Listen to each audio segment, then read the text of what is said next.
Can't do it like me, no you're not like me, often imitated. This is USB. Can't do it like me, no you're not like me, never duplicated. This is USB. Often imitated. USB. Never duplicated. USB. Often imitated. Can't do it like me, never duplicated. This is USB. Can't do it like me, no you're not like me, often imitated. This is USB. Can't do it like me, no you're not like me, never.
There we go. Microphone's on now. Holy cow.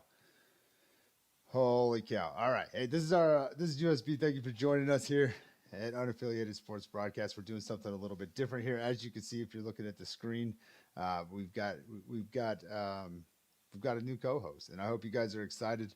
I did have some people answer our question, and I regret to inform you that no, as cool as that would be, it is not anybody from my family.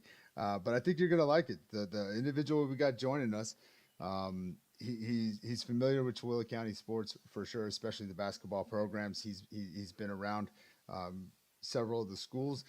He knows a lot of the players. He's going to be able to provide a lot of insight that I don't necessarily have. So I think that's pretty cool, and I really think you're going to like it. It's going to be one of those things that you're either going to like it or you're not going to like it. And either way, it's going to be fine. So with that being said, this is our basketball preseason kind of episode. So I'm going to go ahead and I'm going to introduce our new co-host. Again, I'm super glad to have him on the show with us. His insight, I think, is going to be invaluable to us. I'm a fan spectator, and his perspective's a lot different. So without further ado, let me introduce our new co-host, former head coach of the Tooele High School Buffaloes, longtime associate, I would say. He did a lot of stuff with my son when he was a little bit younger, and I'm super glad to have him. Everybody, please welcome Justin Pullman. How you doing, man? Oh, let me get. Sorry, there we go. Let's get your audio on. Shoot, my bad. Perfect. All Well, hey, good. man. I'm happy to be here. No, we're excited to have you, man. We really are. I think it's going to add an element to this that we didn't have before. And I know you got a lot of big plans. We've been chatting about that. So super glad that you're joining us, man, and that you're taking time out of your life to give back to these young athletes. Now they deserve it. I think that we need some more coverage out here, and they deserve to have their talents showcased for everyone else to see. So I'm excited to get rolling with this. Well, sweet, man. So obviously, you know a lot more, probably recently, about the Tooele programs coming from there. So I think we can go ahead and we can start with that. Okay. Let's kick off with the Tooele Buffaloes men's program. Holy cow! There I go again, dropping the ball. I thought I had it open and I didn't. So kind of a tough season for you guys last year, right? I mean, you had a ton of talent, but in the wins loss category, it definitely didn't pan out the way that I think you guys were hoping that it would for sure. Um, but a ton of talent, and they also lost a lot of players though. So what's your thoughts kind of on that? Yeah, well, I mean, last year was kind of a tough dynamic, especially when you're planning on having a starting point guard like Ben Maglemy that tears his ACL on the last day of tryouts, right? That throws a wrinkle into a lot of things. You talk about, losing guys like Wesson Hogan, like Crew Lewis, and also like Grady Simons. Um, there were a lot of games that we were in, a lot of games that probably should have been won, but a couple plays didn't go our way. A couple things when it comes down to discipline or execution weren't done as well as they needed to be. And that's all that it takes sometimes in a high school basketball game. These aren't 12-minute quarters like the NBA where you have all that time to make up for it. You got to be really executing your game plan. You have to be really disciplined. And, as a first-year head coach, those kind of things happen no matter what school you're at or what program you're in. And so I think a lot of those things really hurt us. And then we fell to that 3-20 record when we were probably, in 17 of those 23 games that we had lost, right? So I think that kind of just shows how important it is to execute at a high level in high school basketball because of how short these games are compared to the NBA or college, right? Yeah, no, and you guys definitely were. You guys definitely were in those games. Because I watched quite a few of them, and you know, yeah, you guys were definitely right there, especially towards the latter part of the games, right? Like the fourth quarter part. I remember that was where players like Grady Simons they really showed out was in those last, I'd say, 5 to 6 minutes of a fourth quarter. Like young men like that really stood out in that, and so yeah, I do think that potentially you guys should have ended up with a better record for sure. Um, no, and that's awesome. Uh, it is what it is. I've done this long enough to know that first year coaches, it can be a struggle for sure. I think you guys are working against a lot of things that aren't just talent related. You know what I mean? For sure. Yeah. And, something that's exciting, though, is how many players were in the program at Tooele that have put in a lot of work in the summer Mm-hmm. and have put in a lot of time to where I'm excited to see what they can do this upcoming year. I mean, as we kind of transition into this Tooele team this year, you're returning Mason Heap, who's last year set the record for all-time threes at Tooele High School in a season. He only averaged 11 points a game, but he's also the main ball handler. He brings the ball up the court. He's the distributor. He's the quarterback of the team, and he's still, shooting the ball well. Shot 70% from the free throw line, which I know he's going to improve this year. But you're also returning someone like Christian Rogers, who's potentially grown 3 to 4 inches in this offseason, right? He only averaged 4 points a game last year. He was shooting around 80% from the free throw line, but I think you start to see him mature a lot as he started at his first game against Ben Lomond to Mm-hmm. his last game against Hillcrest, where that's a team that's 5A now. That's a team that had title implications for the region, and someone like Christian and Mason were big catalysts in beating that team and building momentum to come into this next year. And so when you see those two guys, those are definitely a couple of guys that'll be leading the charge this year. And not even to mention Brock, who had tore his ACL last year as well too. He'll be back this year. He hadn't played for the last 2 seasons because of some knee injuries. We'll be getting him back. So you haven't really seen a good dose of him at all because of his injuries. But I've been able to see firsthand him in the weight room. Someone who really takes the weight room serious and somebody who has a bigger body than a lot of kids in high school. And I think you'll see a lot of good things come on the defensive end because of that. Well, so then let's get into Tooele real fast. So as we already talked about, right? A 3-20 overall record last season. They went 1-11 in region. You guys averaged about 52 points a game. I'm going to round it up. About 6 steals per game. But you also had about 16 turnovers per game. Mm-hmm.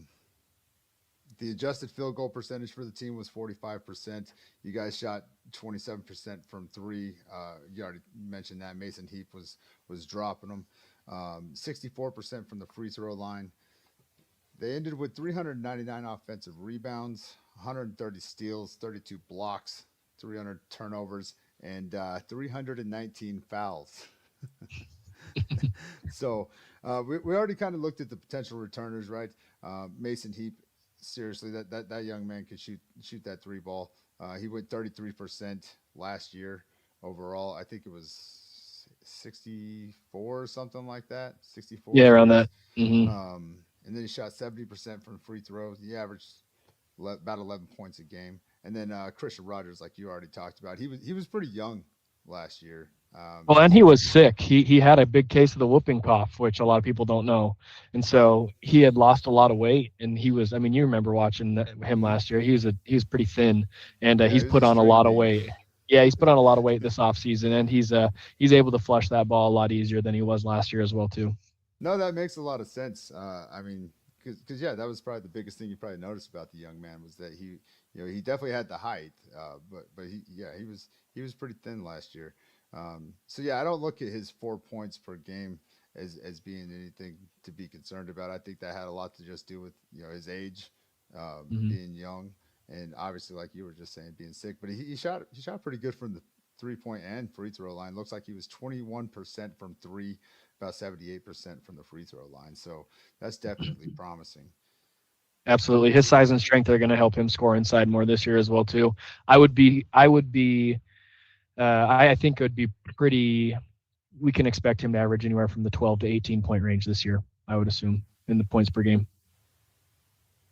Okay. So let's look at, well, we'll get into the first matchups after we kind of go through the teams, I think. Cool. So let's transition over to Stansbury. I think you have a little bit more exposure with those guys than I do. And if I remember correctly, you even assisted there at one point. Um, Correct. So last year, Stansbury goes 6-17 overall. They ended up going 5-7 in region, averaged about 57 points a game, 7 steals, 15 turnovers per game. So they had quite a high amount as well. Their field goal percentage was about 48%, 31% from three, 67 from the free throw line. They had 163 steals, 340 turnovers, and 366 fouls. So that's kind of their headline Yeah. stats there. What do you think about these guys? I mean, they lost some because you guys had Grady Simons over there at Tooele, but they had Luke Rich, who was kind of an equivalent in my eyes in terms of what they provided to their teams. I felt like they were very similar in what they provided. Um, and so they lose some players like that. What do you think about these guys moving forward? I think that this is a dark horse team to really make a run for region.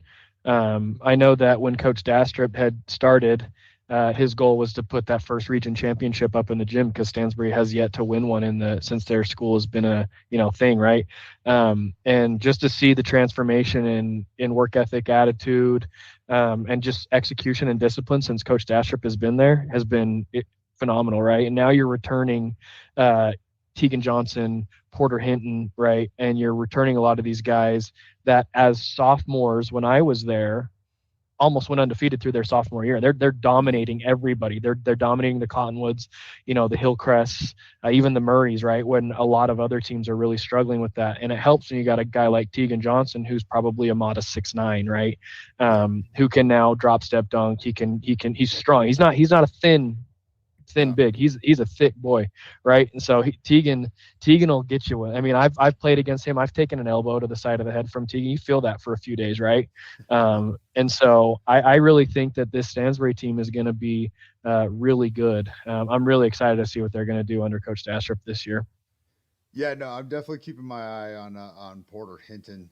Um, he's a young man that I actually have had the luxury to get to kind of know his family a little bit, um, more than the years past, but definitely excited for that young man. And he's not doing too bad. He averaged 11 points per game last year, went about 45% for his adjusted field goal percentage, 29% from three, and 83% from the free throw line, which is something I love to see. I love to see these young kids when they make those free throws. I really do think they matter a lot. And I don't know so much at the 4A level, but I know in the watching a lot of the Grantsville games, like a lot of those games came down to free throws. Oh yeah, So So definitely excited. The only thing I'm kind of concerned about with him, he had 47 assists on the season, but he did lead the team in turnovers with 66. So I am a little concerned about that for him. Hopefully he can get that under control. Yeah, I'm definitely excited for Porter. Yeah, I am too. I think Porter will start to. I mean, he has matured over his years as a basketball player and as a teammate, and I think a lot of those turnovers he had were just due to maybe letting the moment get the best of him, still maturing in his role. He's going to see a lot more of primary ball handling this year. Don't get me wrong; they still have kids like Ethan Miller and even Ryder Myers, who's going to be playing as a sophomore this year, who are going to have to help with a lot of the ball handling on those side of things. But I know that Porter understands his role moving forward. He's got to score the rock, but he's got to take care of it. And I think with Sure. after talking to Coach Dastrup, he told us that his main focus was discipline and accountability this year. He's trying to not have a coach-led team, but more of a player-led team. And so he had told me that a mantra that they're adapting this year is by any means necessary, no matter what, the job needs to get done, and you got to take care of the ball. If that's your mantra, you got to take care of the ball, right? Sure. And I Yeah, think absolutely. a lot of the Stansbury games I watched over the last few years have come down to, like you talked about, A, free throws or B, turnovers. Yep. And if you're going to turn the ball over as the primary ball handler, a lot of bad things are going to happen. But I can promise you that these kids from Stansbury have been putting in the work in the offseason, and they're going to take care of the ball better than they did last year. Yeah, no, I'd never doubt that with any program. I mean, I've been around enough of these athletics to see the work that a lot of these young people put in throughout the year. And I think with basketball over the other sports in particular, you see a lot of that. My daughter's doing this club stuff and things like that. And it's just like you see all these kids, and it's a full year thing for a lot of them, man. And Mm-hmm. they don't slow up. Both my boys played football, and I don't feel like it was the same level. Like once it started, it was intense, but that break in between, I think with basketball in particular, you see, and I think probably even with like softball and baseball, even a little bit. I'm just not as familiar, but basketball in particular, I really think like that out of season work that you do is probably leaps and bounds more important than anything else. Oh, 100%. If this is something I've preached from the very beginning since I've coached, is during the season you progress as a team, but if as an individual, it's the off season. 100%. You want Yeah, to be a better individual basketball player, that does not come only during, right, like November through February or March, right? If that's your plan to be a really good basketball player, you can be a good basketball player, but if you want to be great, you really want to make some noise, or you want to go play at the college level, that, March through, October, that's the real deal to get better as a basketball player. no, for sure, 100% it is, I think it's kind of tough too, right? Because if you don't have access to some of those gyms and things like that, like it can be a really daunting task, because you got the weather and living in Tooele County, the wind always blows, so going to like an outdoor court can Mhm. really really mess you up. For sure. But so a player that I didn't see on the roster that they posted on their Instagram, I believe it was for Stansbury, was Lael Rhodes. So I'm hoping that was an error because I was really looking forward to seeing that young man. His off the bench play, I thought, for them last year was phenomenal because he would come in. He would provide a spark. I did see a Ladarius Rhodes, which I think is his younger brother. It is, Um, yeah. but I do remember watching him come in, man, and his defense coming off was insane. And then he was also a capable scorer, especially in transition. So yeah, definitely. Because I'm looking at their roster from last year, and they Yeah, it's have options. confirmed. It's confirmed that Lael's not going to be a part of the squad this year. I know that, Okay, that I mean, as unfortunate as it is, it's pretty exciting that the kid's got some college football aspirations, right? And I but he know that had a he's heck working to of a go play season. college football. So I know he's working on finding a school. I mean, he has offers, right? Like it's Yeah, we don't know when or where he's going to play, sure. but we know that it's going to happen. And so it stinks that he's not going to be on the basketball court, but at least he's, utilizing that talent and athleticism on the football field. So, No, yeah, he had a heck of a football season. I think it was like just under 1,200 receiving yeah, yards. the Uh, kid's he's a monster. Yeah, Yeah, no, he did really good, and I'm super excited for him. I was just hoping to see him on the basketball court too, because I for sure. really Me too, man. that watching him last year is what put him on my radar. Period. Watching him in basketball, I was like, holy cow, this. I don't know. I'm a sucker for that kind of stuff. Those kids who come in and they provide a spark to their team coming off the bench. Like I don't know, that stuff's really awesome to me. So we also talked about Tegan Johnson already. Obviously, he's coming back more than I would assume. Averaged about 10 points per game, but he averaged about 10 rebounds per game, which is huge for any team. His adjusted field goal percentage was 60%. Obviously, that's inside primarily. I don't think he had any three-pointers. He was 47% from the free throw line, though, and I think for a player of his size, I hope he's been working on that because he's going to get there quite a bit, I think. Oh yeah. Well, you look at someone averaging a double double as a high school boy. That's impressive, Yeah. right? I mean, his size, he utilizes it well, but I think more than anything is he has really good spacing to a point to where he knows where he needs to be to get a rebound. It helps that you're going to be bigger than everybody, but it seems like he's always in the right spot when that ball comes off the rim. And then, he gets to the free throw line and it's a 50-50 shot if he's going to make it or not. And we talk about working in the off season to correct these things. We got to also keep in mind that this isn't Tegan's first sport. This kid's almost 6'10" and he's a cross country runner. Like, yeah, that's pretty wild. Right. And so it's like, this kid's running. Instead of getting in the gym, he's focusing on running. And so it's hard as a multi-sport athlete to balance these things. You can't teach size, but if you got a kid that's more passionate about another sport, you're going to struggle with things that are as like free throws that need to be with time in the gym for sure. And strength. I mean, you got to lift. You can't be too fatigued, right? Like if you're not conditioned, you're not going to shoot the ball well. And so at least we know he's got the conditioning part down. Now he just got to get reps in the gym, put those free throws in for sure. Comment in the chat. Got somebody who's excited to see sophomore Ryder Meyer. That's what they're excited to see. I'm excited as with Ryder as well too. Before I started at Tooele, I actually trained Ryder quite a bit. And I mean, he's just a really good athlete. He's really smart. I think that's something that's going to help. But I mean, he's going to be a sophomore this year, and we're going to see him on the varsity court. We saw him a little bit last year on the varsity court, but that Stansbury roster had a lot of guards, right? And this year, after losing Will, and Porter stepping into that guard spot a little more, and maybe Ethan Miller, Ryder's going to have to give some time off the bench, or sometimes even start. Right? You never know what's going to happen health wise, but I can assure you that he's been in the weight room. He's been practicing. He's been getting shots up. I mean, he just got surgery. He got surgery on his shoulder, and I saw him at the gym doing legs. Like, this isn't a kid that lacks work ethic, right? Sure. He's just such a good kid. Got good parents.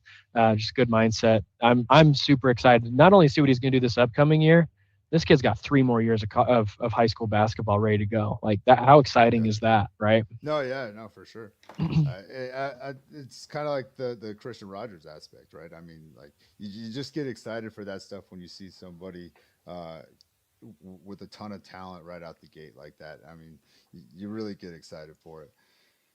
So that should wrap up a little bit about Stansbury. We could jump back if you've got anything else, of course. But let's check out Grantsville boys basketball real fast.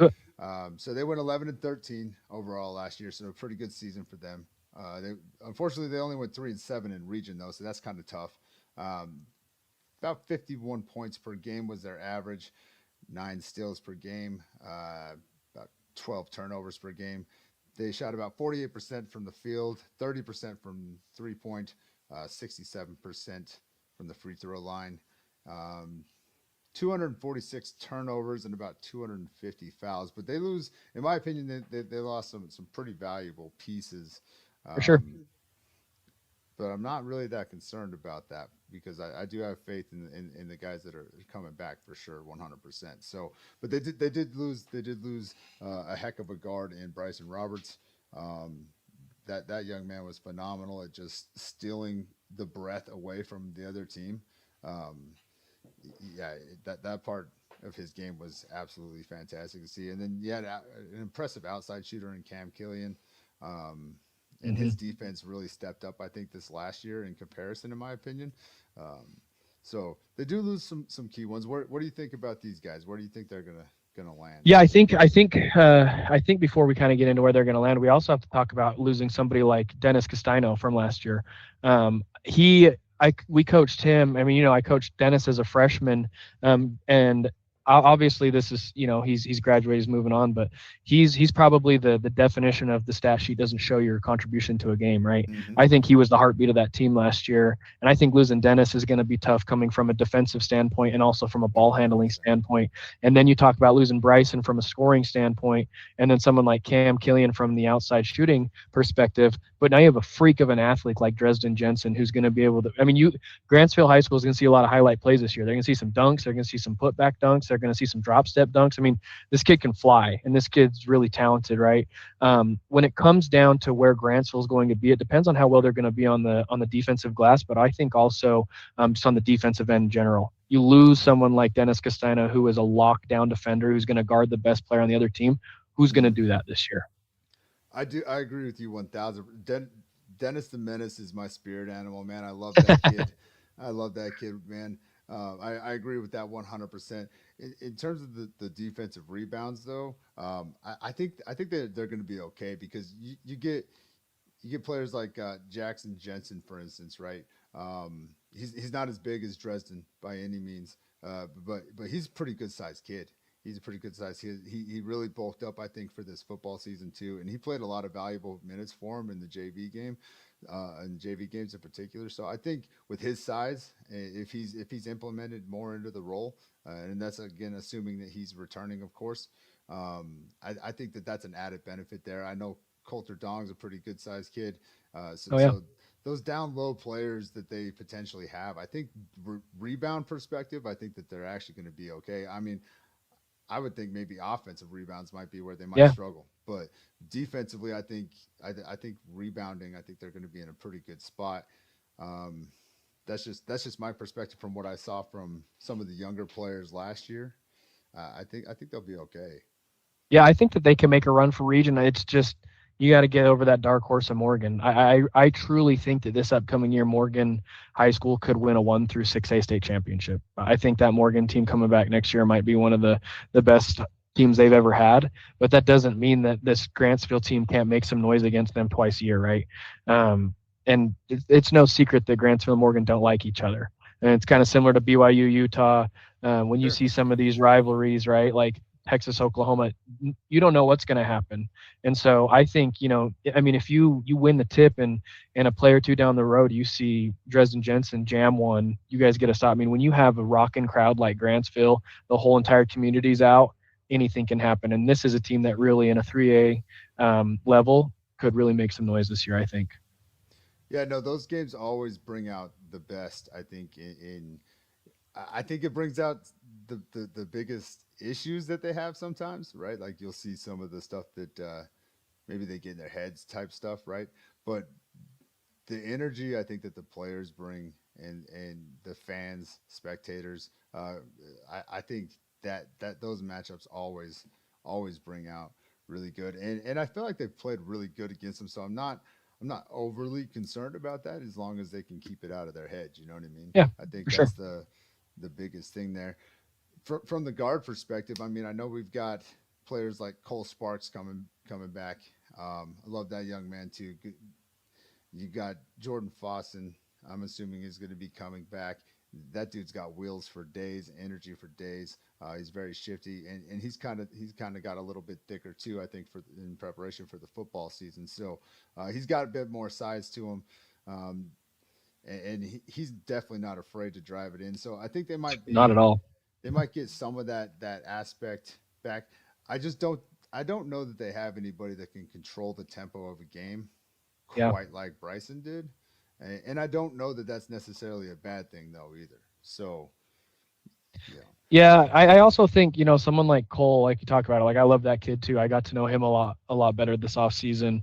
And I think as much as he comes off as a leader, I think he's going to have to step into that role. Not that he's going to have to score 20 a night, but he's definitely going to have to control tempo. If something's getting away from you, he's got to be the one to be able to control the ball. He's got to be the one to be able to get you into your sets. Because you talk about athletes like Fossen, right? Like that kid's a freak. He's a great athlete. We talk about a good football player that translates onto the basketball court, but I see Cole being more of that guy that's got to be able to, release dribble, call out a play and be able to, because there's going to be a lot of pressure and he's going to have to be able to get his team into set. So Bryson was able to dribble through, weave through, and go score on his own sometimes. I don't know if Cole has that in his arsenal, but I do think that this year, if Grantsville wants to be good, Cole has to be able to get them in sets and be able just to get them into their flow of things so that everybody can contribute. Yeah, no, for sure. I think his biggest strength, I think, is definitely the perimeter game in terms of scoring. Because I agree with you there. I think when you look at the slash it at the rim and making something happen at the rim, I don't know if that's necessarily his bread and butter, right? I know he can do it because I've seen him do it. I just don't know if it's his go-to, right? But I think his perimeter shooting is pretty dang good, and if they can get him some pretty good looks, that can make up for a lot of it. Some of the stats for Dresden Jensen, kind of what we can expect there.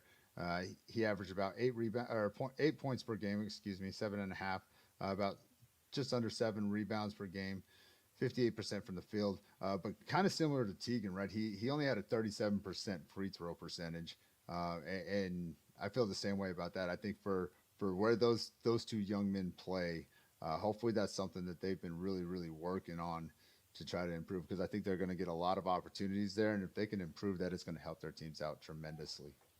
Yeah, for sure. And you look at Dresden's stats from last year, 7.5, 6.5. Like that's not bad by any means, but those are going to have to almost double this upcoming year.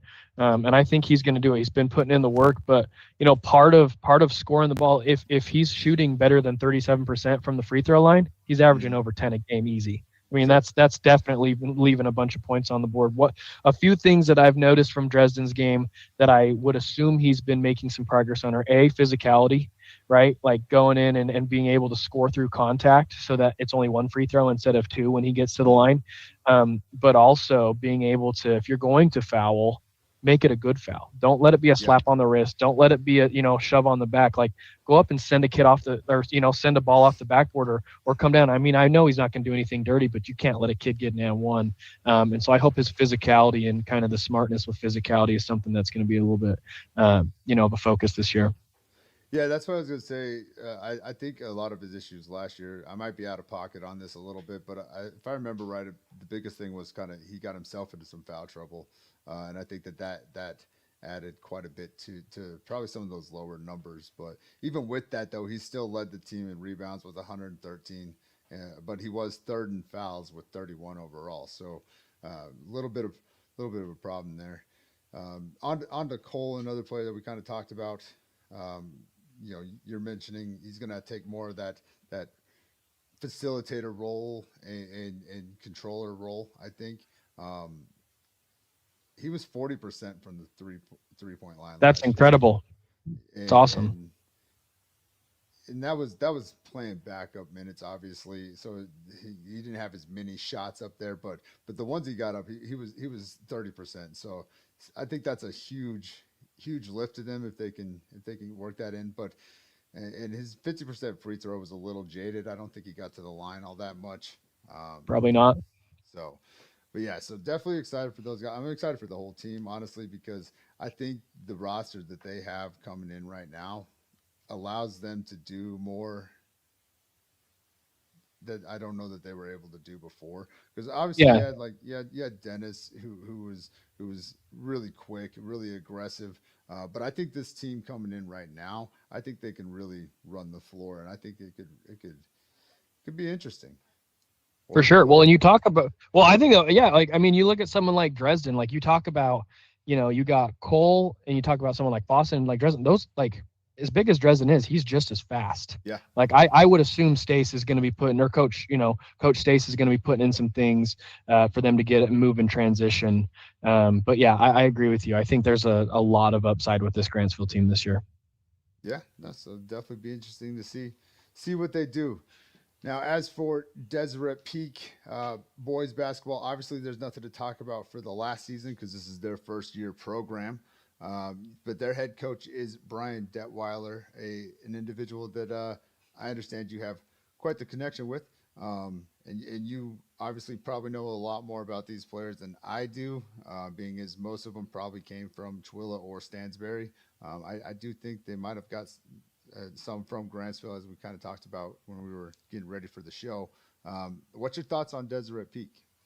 So Coach, like I said, Coach Detweiler and I've known him for a while. He helped kind of get me into coaching when I was just graduating high school. He was at Grantsville High School, right?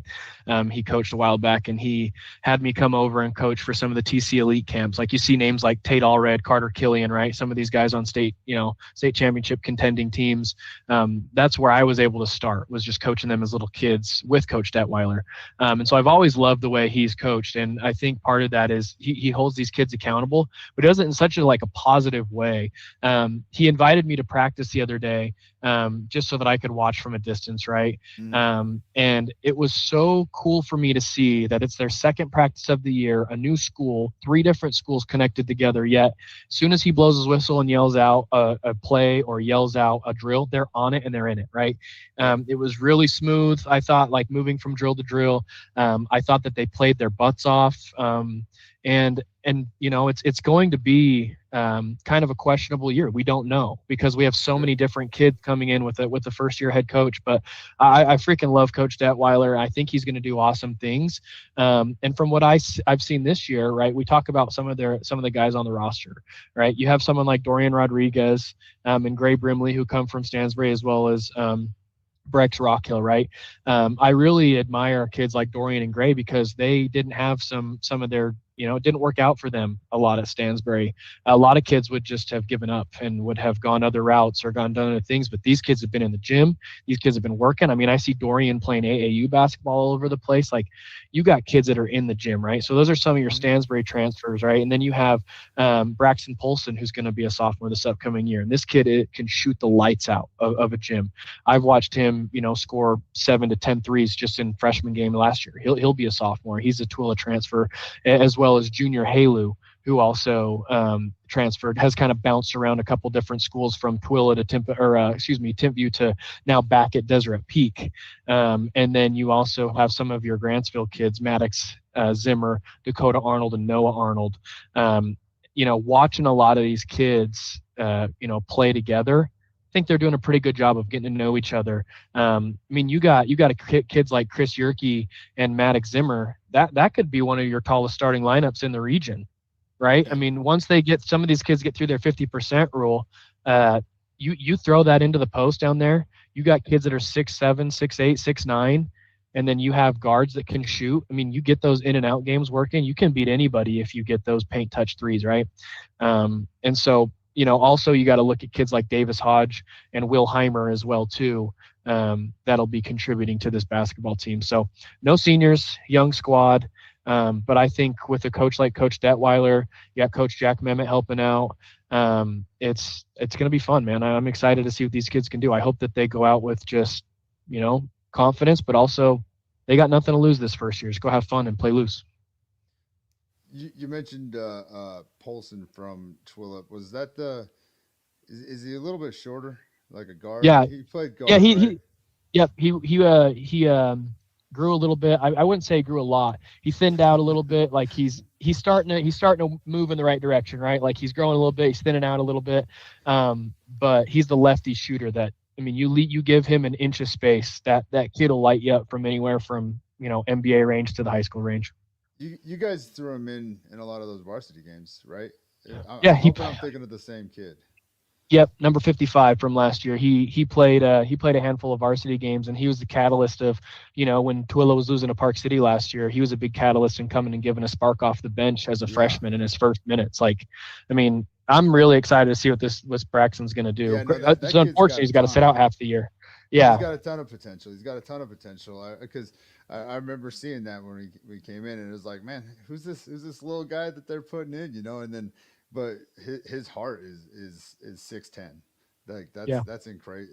Yeah, no, that's going to be really good. That's going to be really good for him.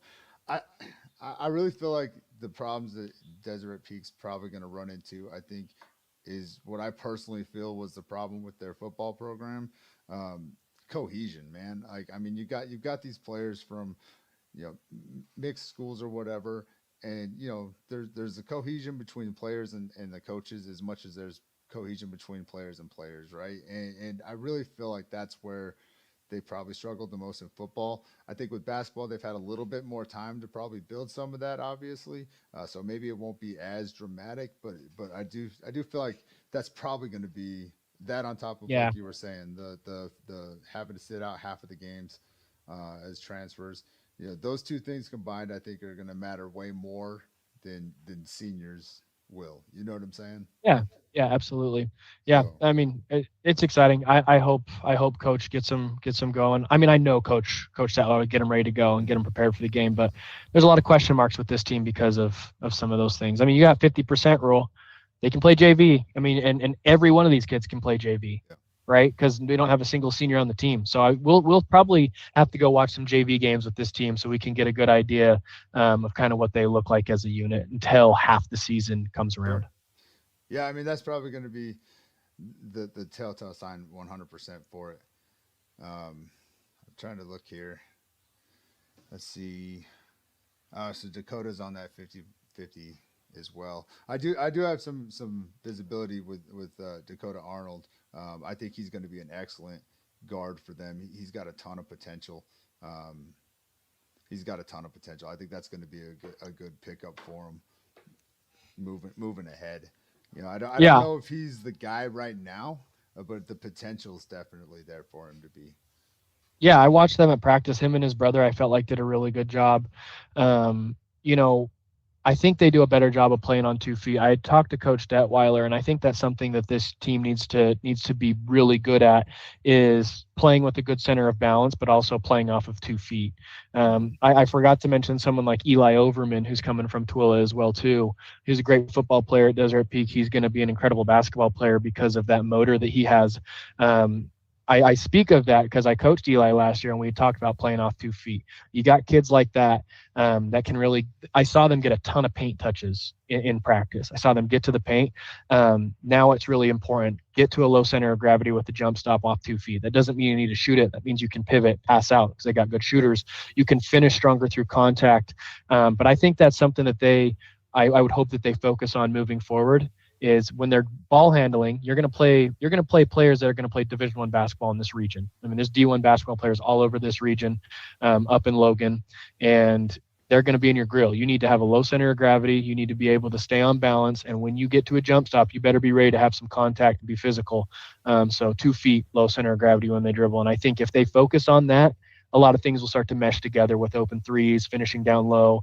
But you play off 1 foot, or you get out of play in the air, play off balance. Some games are going to get away from you pretty quick. Yeah, no, for sure. And I think, oh man, I think there'll be a little bit of a shell shock. I think initially. So I'm really looking personally. I'm really thinking like by their third game, they've kind of got that all figured out and hashed out, and you start seeing the real progress. I think, because yeah, I mean 3A and 4A, there's definitely some differences. I got to see a lot of the games that you guys had last year. Obviously, I watched a lot of the Grantsville games last year. Some of those teams are really good, in 3A. But then there's some where it's like, right? You can almost Exactly. you can almost check it off before it comes. At least you feel that way. Obviously, anything can happen, right? But you get the feeling like, we can kind of check that one off. And I feel like that was a little bit less with the 4A category. So I Oh think yeah. there might be a little bit of shell shock there to kind of start out with, but we'll see how it goes for sure. Yeah. So let's transition to women's basketball. Actually, let's take a breather for a second. Let's go over some of our poll results. If Yeah. Let's anybody go. watching, we've been doing a lot of polls up on the Instagram because I'm curious what you guys think. So let's get over what a couple of them were. So the first one, where is it at? Here we go. The first one that we put up, which men's team has the best record this season? 41% say Grantsville, 36% say Stansbury, 17% say Tooele, and Deseret Peak says 6%. What do you think about that? Who do you think is going to have the best record? So this is kind of where Yeah, we're just kind of where I stand from it. If Grantsville was in the same 4A region, I would say Stansbury would. With Grantsville being in this 3A region where they have some, kind of some of those teams that you can not necessarily write off, but a little bit easier teams to take care of. I put my money on Grantsville is probably going to have the best record from all these teams. But then you look at Stansbury, who has the longest tenured coach in the county at this point, with a really good returning group. I think that they're going to make some noise. And then, Tooele has really good team with Mason and Christian leading the way. And you got Coach Persons, who's just a first-year head coach, and you're going to see some hiccups coming from a first-year head coach, just like any program. I mean, unless you're getting someone like Coach K, you know what I mean, or someone like that coming in, there's going to be a learning curve to making sure that you learn how to win basketball games. Having the longest tenured coach and having a lot of these players that have played from their sophomore season up to seniors with Coach Dastrup, I think that that's going to be the best team in the county. Record-wise, though, I think that Grantsville is going to have the best record. Yeah, it's kind of a jaded question, right? Because there is that element of we have one team within our county that we cover that's in a different bracket, right? And so it does make it tough, because I felt very similar to that when we did the football one. It's like, my gut tells me Grantsville's probably going to have it, because I think the 3A is going to make it easier for them in that regards.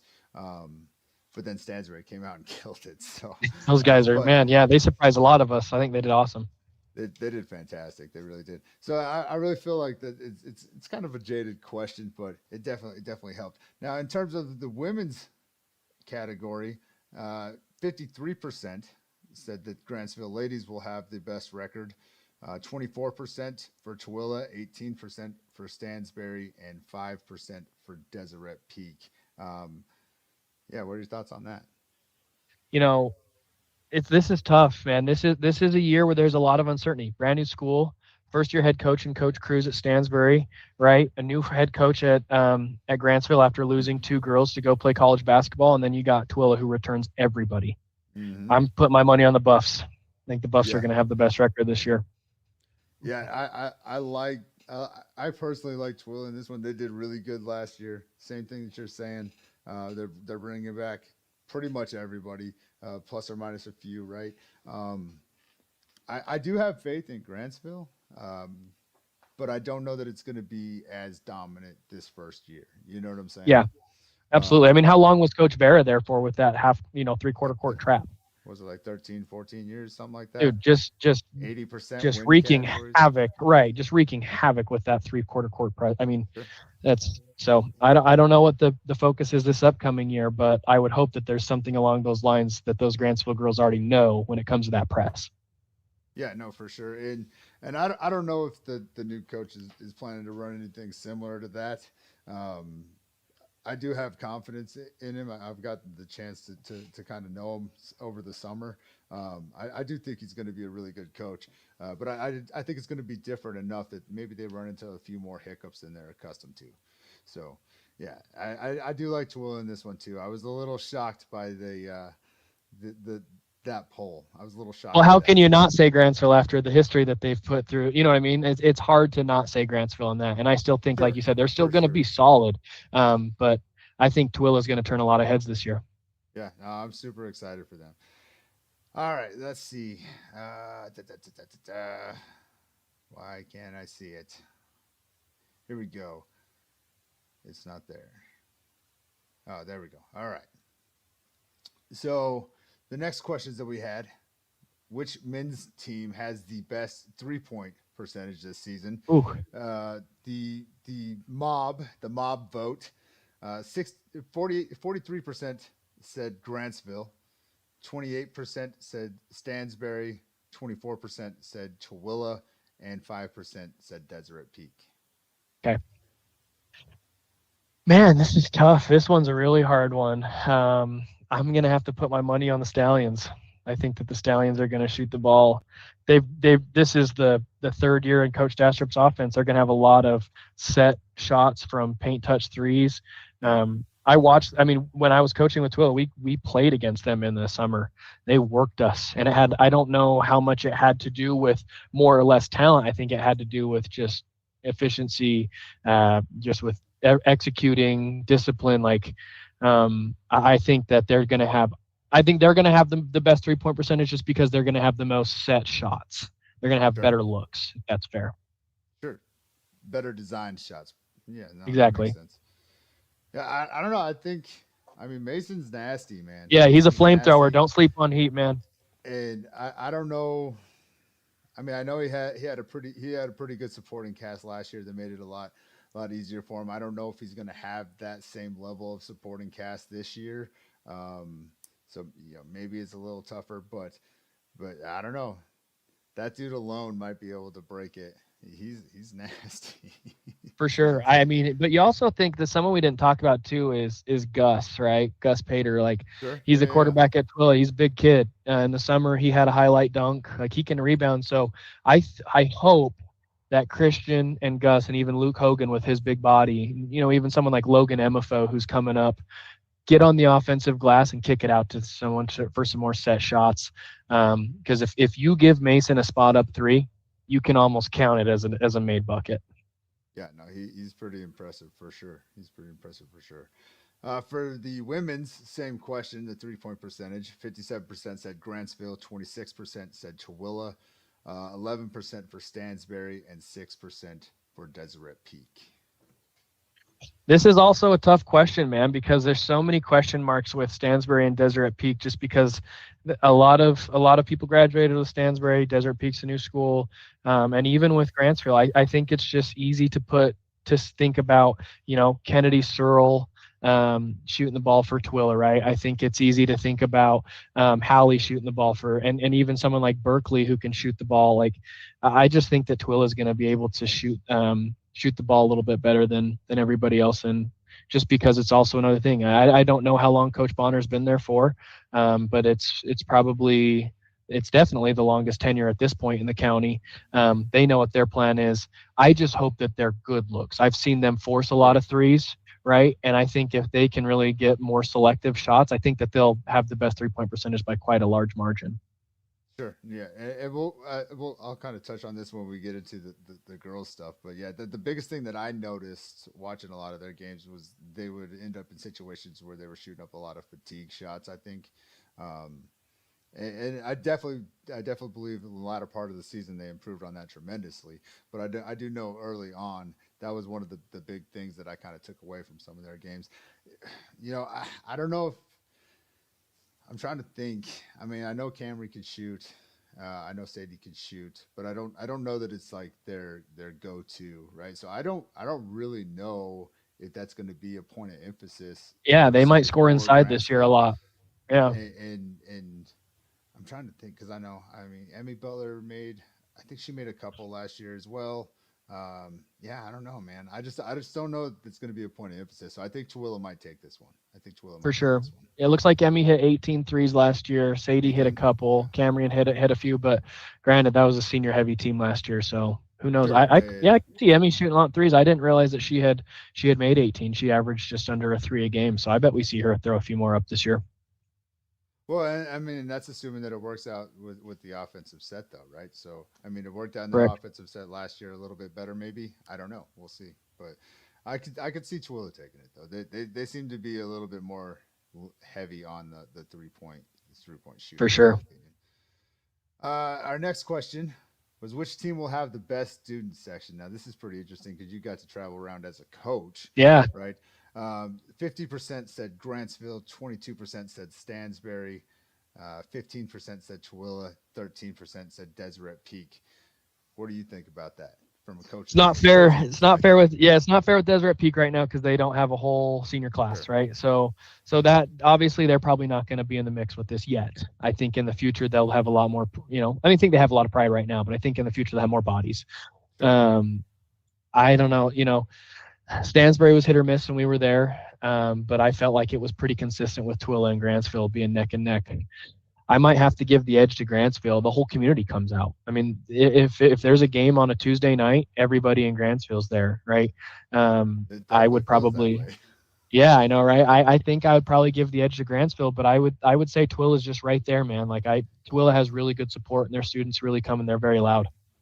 Do you think the gym size has anything to do with that perception, though? I don't I've know, thought man. about that. Yeah, I don't know. And to be honest, Deseret Peak's not going to have as much seating on the sides, right? Like I know Really? there's seats behind the baskets, Hmm. but Stansbury and Tooele are going to have bigger on the sides. I think I don't know. Yeah, I think Grantsville's is definitely feels a little bit more of like a cage almost. You know what I Yeah. mean? Yeah. And Yeah. so that might be it. But I do think that Grantsville's really creative with what they do, and I think they have freshmen through seniors buy in. Being at Stansbury, there were some days where it was a little disappointing to see some of the show outs for the team, and there were also other days where I'm like, wow, they're on it today. They're really loud. They're really there.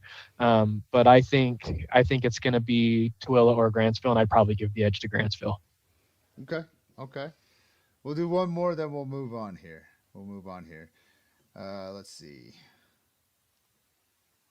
One of my well, you know what? We'll do two more because I posted one of my favorite ones of why you won't be attending a game, and our options. Our options were you don't like to have fun, tiny heart syndrome. My kid doesn't play a lot, or new episodes of Losers Are Us, and Losers Are Us takes it 34%.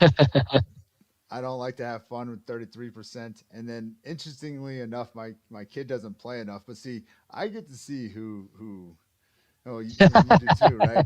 I get to Yeah, see who votes for this, and the amount of people that I'm very very confident are high school athletes that said their kid's not old enough. I think we need to have a serious talk about teen pregnancy and no, so that's awesome. That was a fun one. I was just trying to do. So here's one. We're gonna cover these last two actually because these are actually kind of good.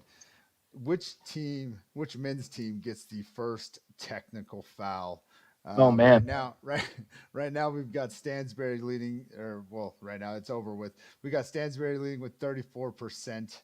Tooele right behind him at 30%, followed by Grantsville at 28, and then Deseret Peak at 8. I think primarily because people probably just don't know who's really playing there. Yeah. Um, but yeah, so Stansbury takes the lead there at 34%. What do you think about that one?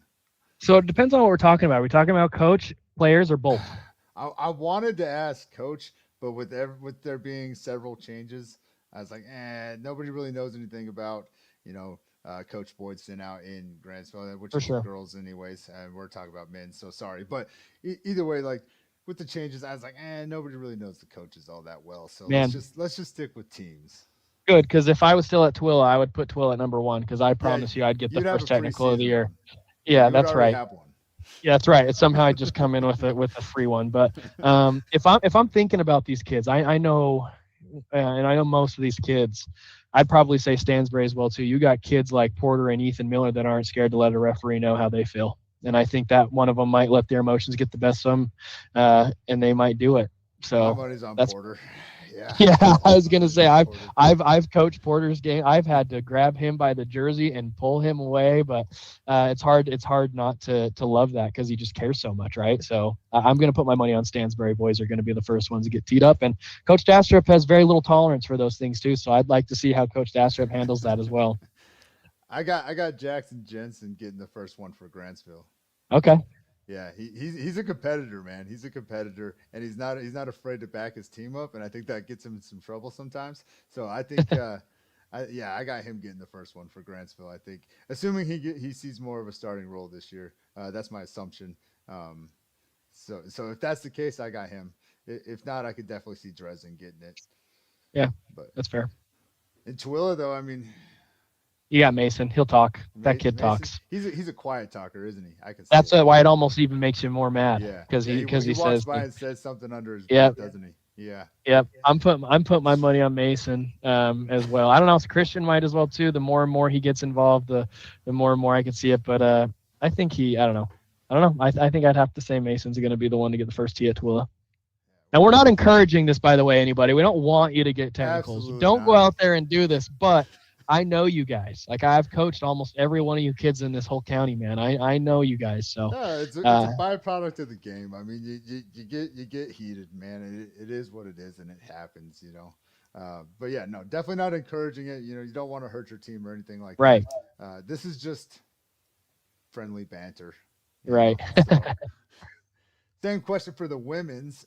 Man. 36% voted for Tooele getting the first technical foul of the season. 28% for Grantsville, 22% for Stansbury, and 14% for Deseret Peak. So maybe they know more about the women's team. They felt a little bit more confident to assume they were going to get it. So, but nonetheless, Tooele takes the lead there with 36%. Man, that one's interesting.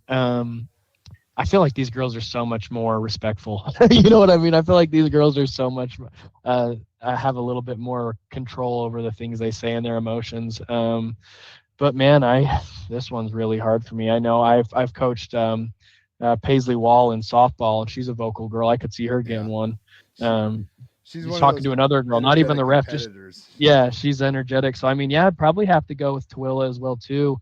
I don't know, man. Like, I feel like, Coach Vera had very little tolerance for players, acting a certain way. I felt like, correct me if I'm wrong, I didn't see Grantsville with really any of those issues, but it helps when you're blowing everybody out by 40 points, right? But probably going to have to go with Tooele, and I would put my money on it. It might be Paisley Wall. We haven't talked about Paisley at all, and we'll get into the girl side of things in a second, but she's not scared to let you know how she feels, so maybe Paisley for Tooele. Yeah. No, that's a great comment, because you're right. She's a high energy player, very high energy player. I was personally going to go with Hallie, because that's a good one too. I watched a few times where it looked like she wanted to throw the ball at somebody, and she obviously didn't.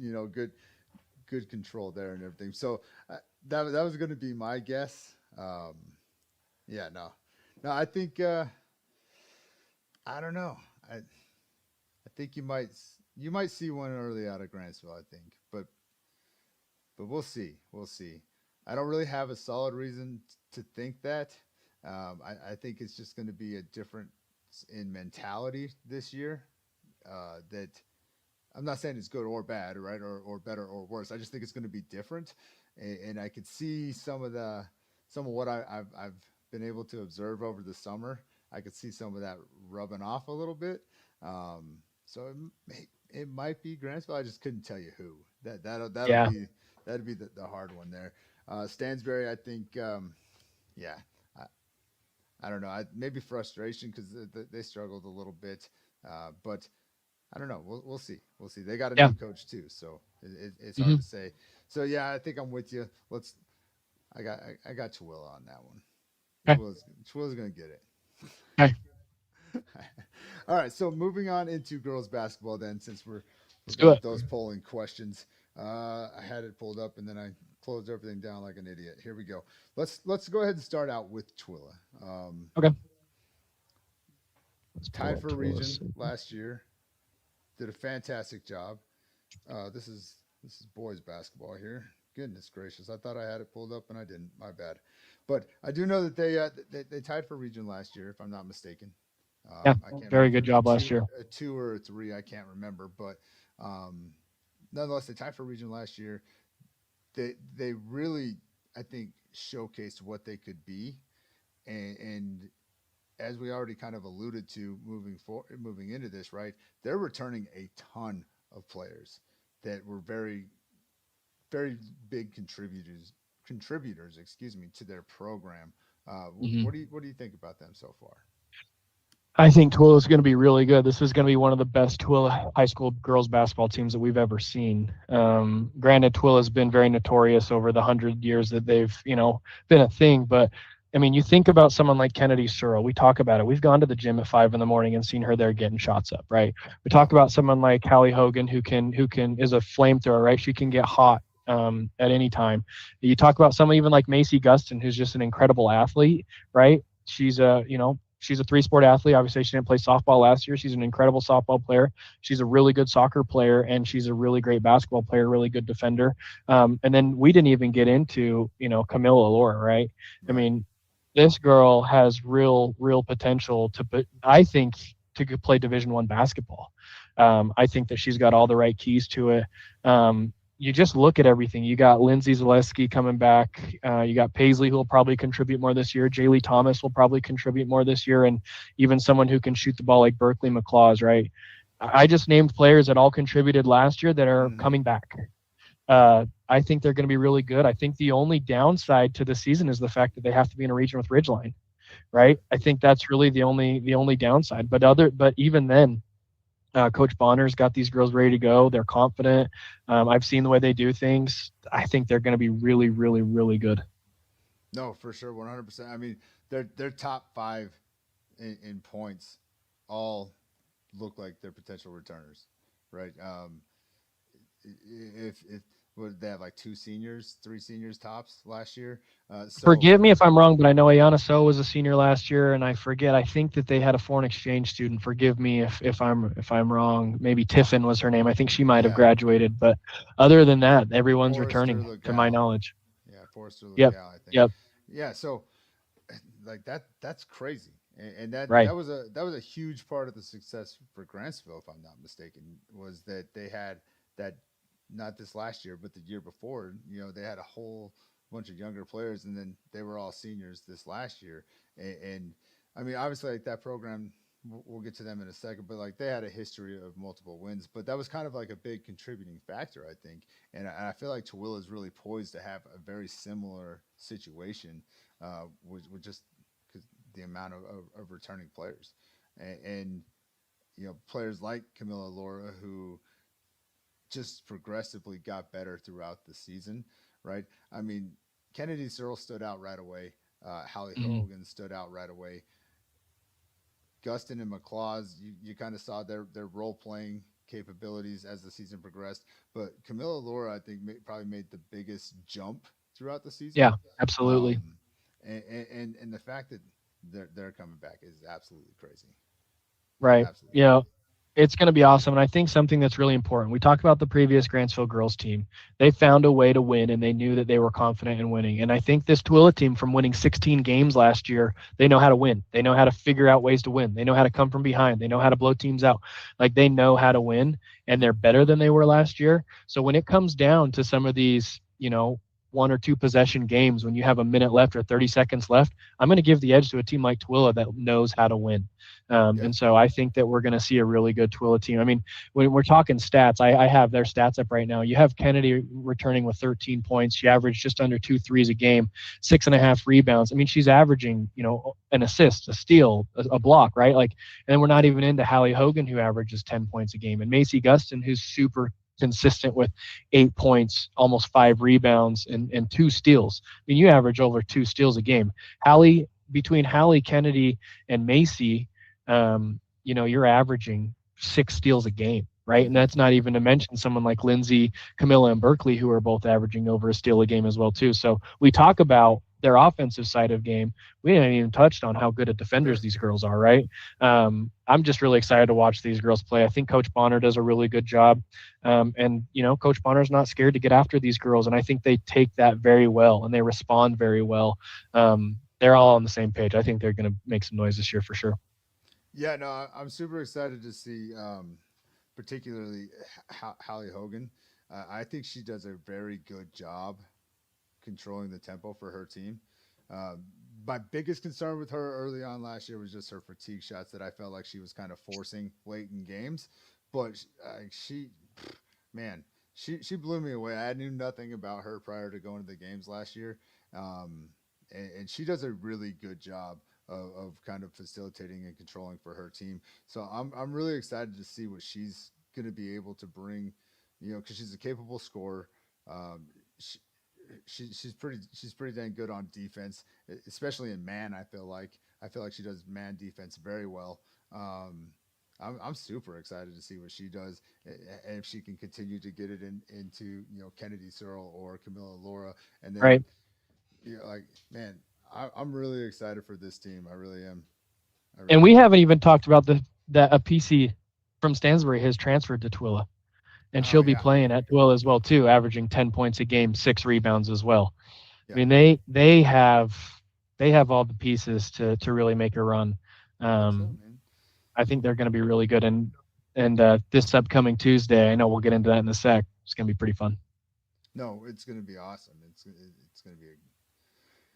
I'm trying to remember which game it was, and I think it was a Murray game, but I could be wrong. But the way that they dug in, because it looked like they were going to probably lose that one. I'm pretty sure it was like a home game too.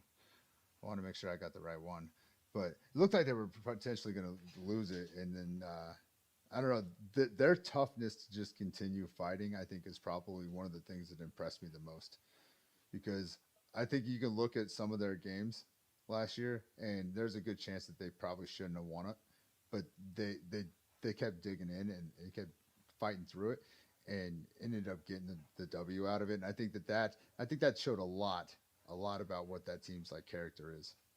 Yeah, absolutely. And I think that comes from the coaching and then leadership as well too. Now you got senior leaders instead of just one, you got a whole bunch of them. And so I think they're going to be really good. No, I'm super excited. So best of luck to you ladies, for real. Let's get into Stansbury. The Stansbury girls. Let's see, last year, we didn't even really go over any stats of what Tooele did. I'm sorry. Maybe we should go back and do that. Because Okay, I kind of went over some of them. I felt like we covered it as good as we could have. So last year, these Stansbury ladies, they go 9-14 on the season. So not terrible. Not terrible. Obviously, not what they were looking at. Went 5-7 in region. Still not bad there. So they ended up having a pretty good season. I do know that they started out pretty rough, if I recall correctly. Yeah. But they got some things figured out and had a pretty decent season. Obviously, it was not what they were looking for, but a decent season nonetheless. Trying to look up their stats real quick. Here we go. So it looks like they were about 27% from the field, 19% from three, and only about 48% from the free throw line. So a little tough there. I think the free throws, you'd probably want a little bit more there. They average about 11 steals per game, about 31 rebounds per game, and about 38 points per game. What do you think about these ladies? Yeah, so I mean, I got to watch a handful of the games from last year, and obviously you and I are gonna watch a lot of games this year. They won 9 games, and I think something that stood out to me is they won games they were supposed to, right? Yeah. Like games where they had played Orem, they beat Orem, right? They beat Taylorsville, they beat Ogden, right? These are teams, Hillcrest, Kearns, like these are teams that they should beat, and they did, right? There's some really good teams that they had to play last year, right? Mm-hmm. Jordan was solid last year. Cottonwood was solid last year. Tooele was solid last year. Murray was fairly good as well too. And those are tough games, but it's easy to drop games in high school that you feel like you should have won. And I feel like a handful of those 9 wins were games they should have won, and they did enough to do it and did. Now we're going to have a new coach, and Coach Whitney Cruz as a first-year coach. I know Whitney fairly well. Went to high school with Whitney. She's a great basketball player. She's a great athlete. I think that she's also really good at motivating the girls in a positive way, but also holding them accountable in a good way as well too. There's such a big question mark, right? Like they're losing one of their better players from last year to transfer, and they're losing a handful of girls that were seniors. And I think that this year it's going to come down to how hard they play and how much the belief they have within each other, because they arguably are in the hardest region in the state with a brand new coach and a brand new looking team. So I think they were one of the biggest question marks we're going to see, and we don't have much of them because of that, right? Yeah. No, for sure. I mean, I didn't make it to as many of their games as I was hoping I would last year. I know a few players that stood out to me last year was number 23 Malu. I thought she was great for him, getting defensive rebounds, right? But you already kind of alluded to it, right? Like they lose a lot of that core that they had. And I didn't get to see hardly anything from their younger squads. So I have no idea who to look forward to here. But again, new program in a lot of ways. Hey, sometimes that blows you out of the water. So, right. Yeah, I'm with you on the question marks because again, like I don't really know what to expect. So it's going to for sure. And something we had talked about as well too is it's a little bit easier for us to have a lot more intel on teams with a lot more returners, some intel also on coaches that have been there before, coaches that we know really well. Like, Coach Cruz is a first-year coach. She's teaching at Deseret Peak, right? Like, she's coaching at Stansbury. There's a lot of things going on to where we really just don't know. And so, similar to like Deseret Peak that we're going to talk about in a second, we don't have as much as we'd like to right now. But that's why we're doing these every week so that we can actually watch and get a perspective from, every game, to where this time next week we'll give you a lot more info on Stansbury and Deseret Peak. Correct me if I'm wrong. Was Coach Cruz? She was on the staff though last year, right? Yeah, she was. Yep, she was one of the assistants. So I mean, that adds a positive element to it, right? Like, she's familiar with the players. They're familiar with her, so they kind of know what she's expecting. So I think that's a positive element to that. Yeah. That could bode well. Could bode well for them. For whatever her vision is, it could bode out really well for them. That's absolutely, for sure. Well, good luck to them, and like you said, as the season progresses and continues, and we get to see some of these players that they've got that we're unfamiliar with, it'll definitely be interesting to see who steps up for them. Because, like you said, their leading scorer from last year, it has changed schools, so not a lot to really highlight there, but for sure. So moving on to Deseret Peak, I did reach out to their program in hopes that I could maybe get a little bit of information. I haven't heard anything. So a lot of unknowns obviously there. Let's see, as of right now, no roster is posted. However, it looks like their head coach is Skylar Beard. So not a lot known about him personally. I don't know if you know anything about him. I'm pretty sure I'm looking it up as we're talking right now. I want to say that it's a really prestigious coach that's had a lot of success in previous programs. So it's not like this is the first rodeo for this coach. I just think it all comes down to, you have no senior class. We don't know who really is on the roster. We don't know who's where, and we're gonna see how they go and how they progress throughout the year. So I'm pretty sure. Was it Bingham that this coach came from? Is that where the coach had been in the past? I could probably find that out in a second if I can find their Instagram, because I know they highlighted all the coaches for that school. I just don't remember which page it was that they highlighted them on. But as far as players are concerned, though, I feel like there was a couple Grantsville girls that went, some underclassmen. I just can't remember who the heck it was. I think one of them. I think one of them was Boston. She was at least playing with them at the summer league stuff, I think. But I feel like there was another one. I can't remember who it was. According to my number one supporter in the chat, yes, Bingham is where. Yeah, I pulled up. I have Coach Beard's records at Bingham. 2020, 18-5. 2021, 17-8. 2022, 10-14. 2023, 13-11. And this is with Bingham, who plays in a really good region, really good competition. That's pretty dang good coach. I think that the Lady Eagles have coming to their staff. Well, so that's definitely a positive. Then, I mean, again, at that point, it's just unknown. We don't really know who's playing for them. Exactly. I mean, we probably will recognize some names, right? Because they all came from Tooele County, but we're not sure exactly who that was. So at least they've got it sounds like they've got a promising coach coming in who's definitely got some experience behind him. Yep, 4 years, 58-38 record at a really highly touted basketball program. So, absolutely, that's going to be interesting, man. It's going to be fun. It's going to be fun and uphill challenge, I think, for him in a lot of ways. But because I've been thinking of how to say this without sounding like it's rude, right?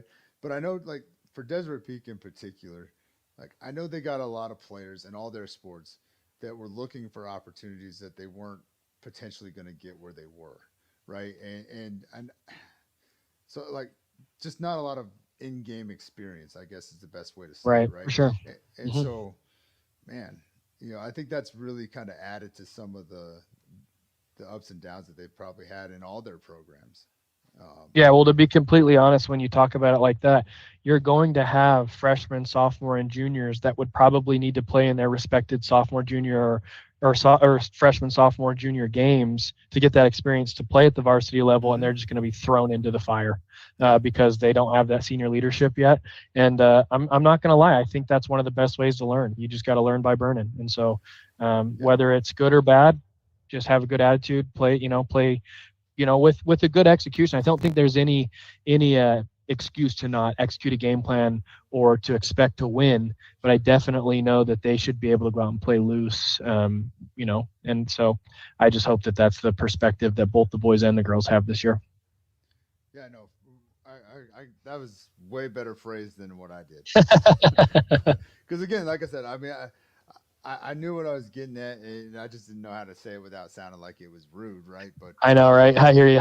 it is a factor, though. It 100% is a factor, and I agree with you 100% that these athletes that are starting out with these schools, especially if they're freshmen, especially if they're even sophomores, by the time they get to those stages, they're going to be very well experienced, and they're going to have a ton of in-game experience. They're going to have a ton of experience against the schools that they're playing against. And it could bode out to be very, very well for this program, I think, in the next 2 to 3 years.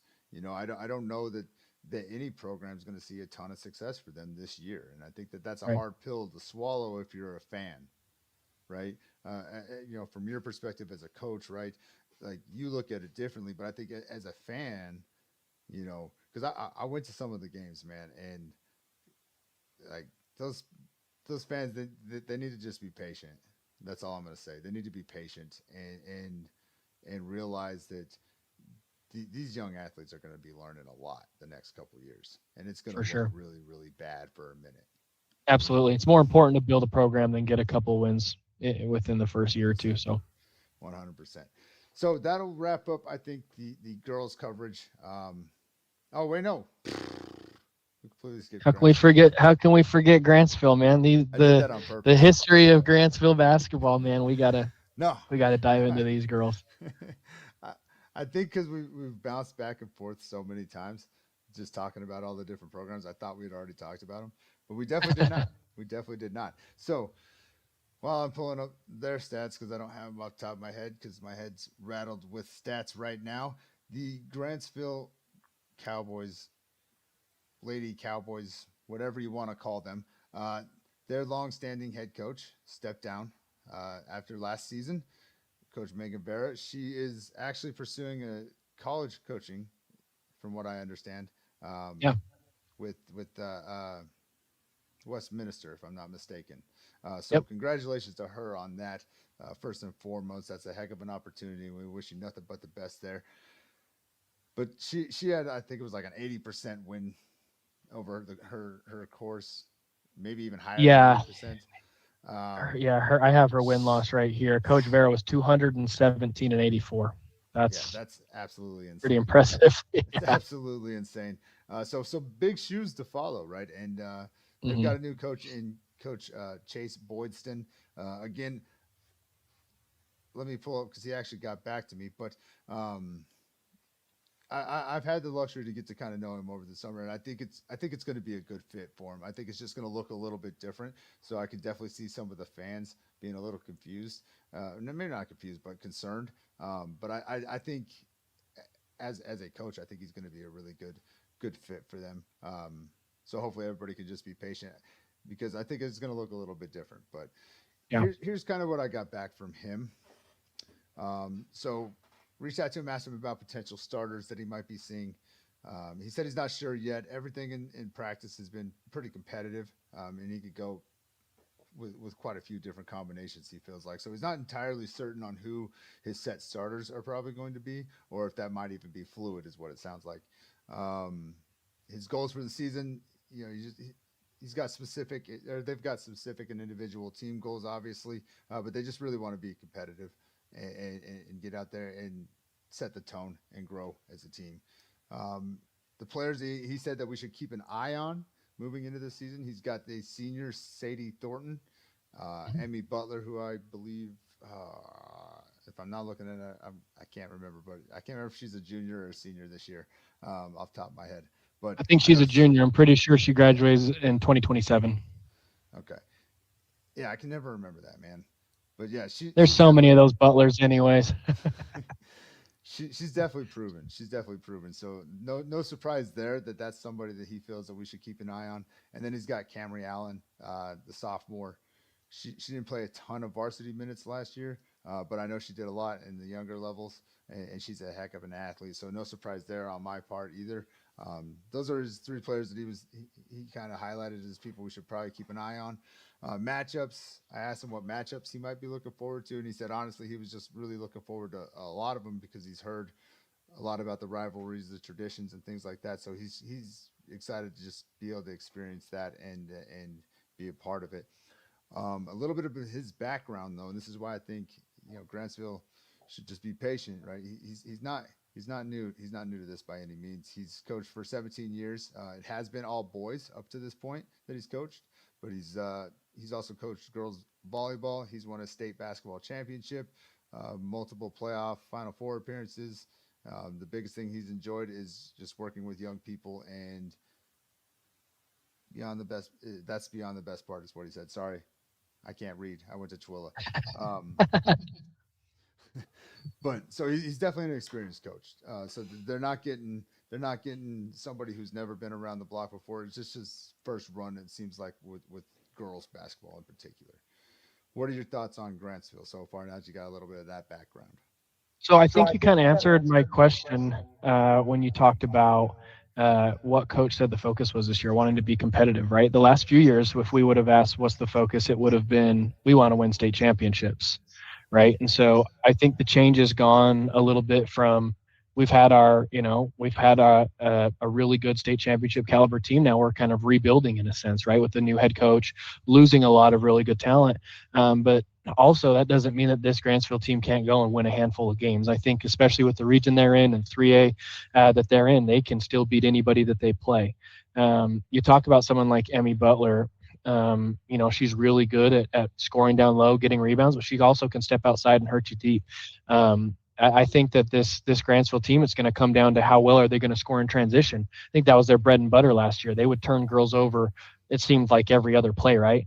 Mm-hmm. I think if a lot of their offense comes from their defense, and I think as long as these girls are still bought into playing really good defense and getting transition buckets, they'll be just fine. But if they're going to try and play girls in a half-court setting and try and outscore teams by not letting their defense be their main focus, they might lose some games that they should win.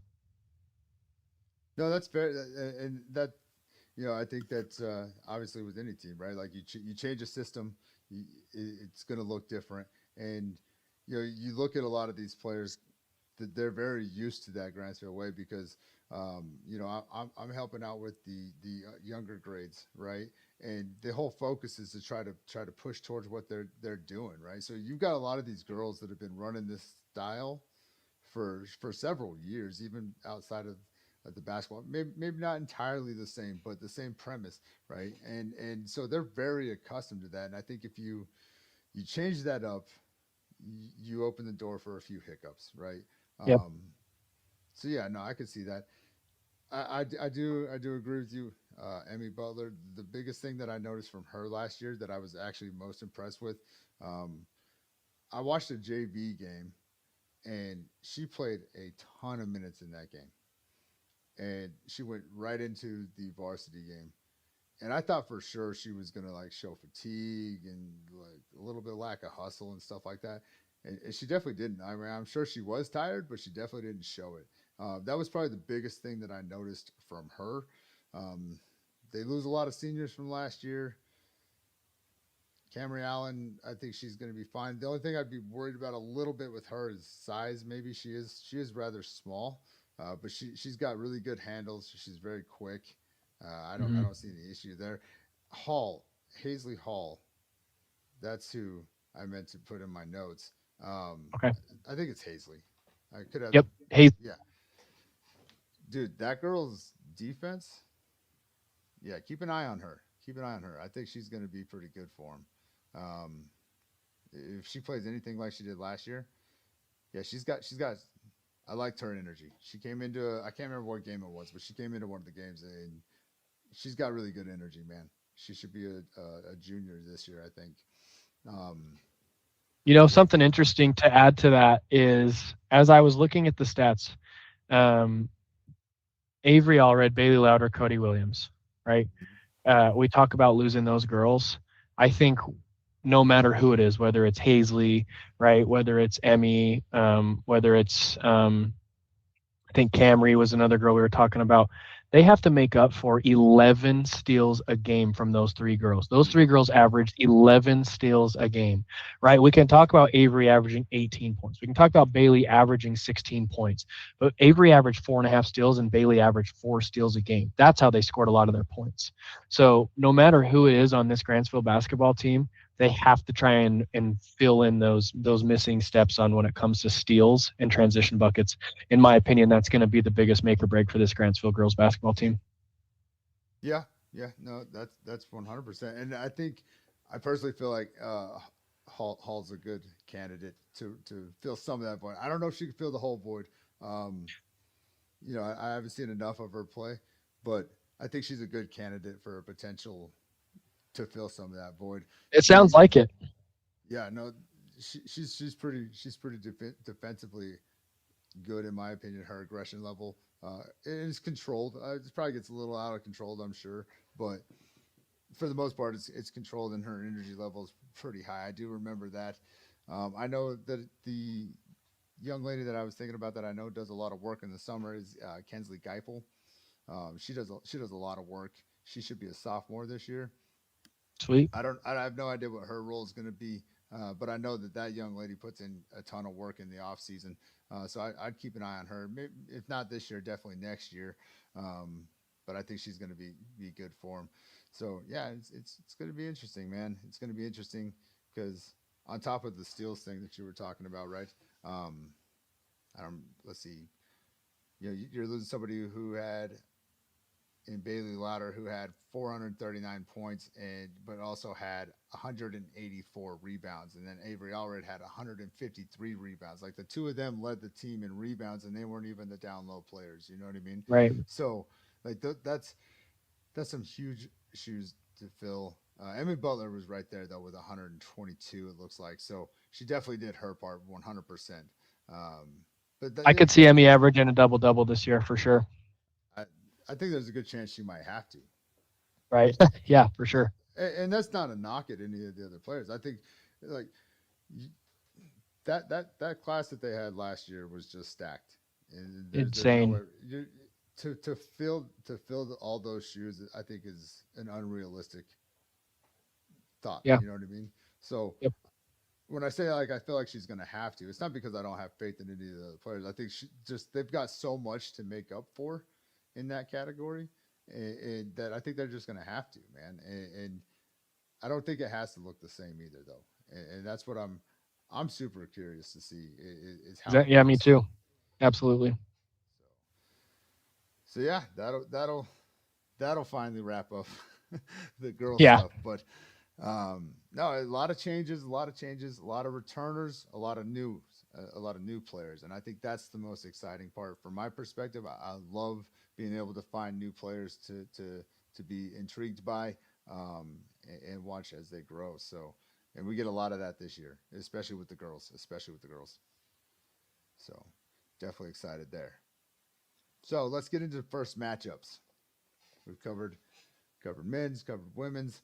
Let's get into first matchups, and obviously we'll start off with I don't want to say it's the biggest, but it's the biggest game because it's our first inter-county rivalry. You could say it's the biggest game. Right. Yeah, I think looking at this, it's the biggest game.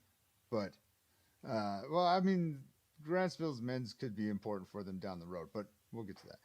Okay. So here's where we're at so far. This Tuesday, which, by the way, all you people listening, anybody listening, if you're not doing anything on Tuesday, make sure you get out here to Grantsville and come check out this game. I think it's going to be a really good game. We've got the Grantsville Cowboys going against the Tooele Buffaloes. This is our women's game, all right? So the Lady Buffs versus the Lady Cowboys. I don't know how to really say that. That's weird. So we put our poll out earlier, and I'm going to leave it running. But for right now, as of right now, we've had, looks like a little over 110, maybe about 120 votes so far. Okay. 74% are leaning towards Grantsville winning this one. 74% for Grantsville, 26% for Tooele. How do you feel about that?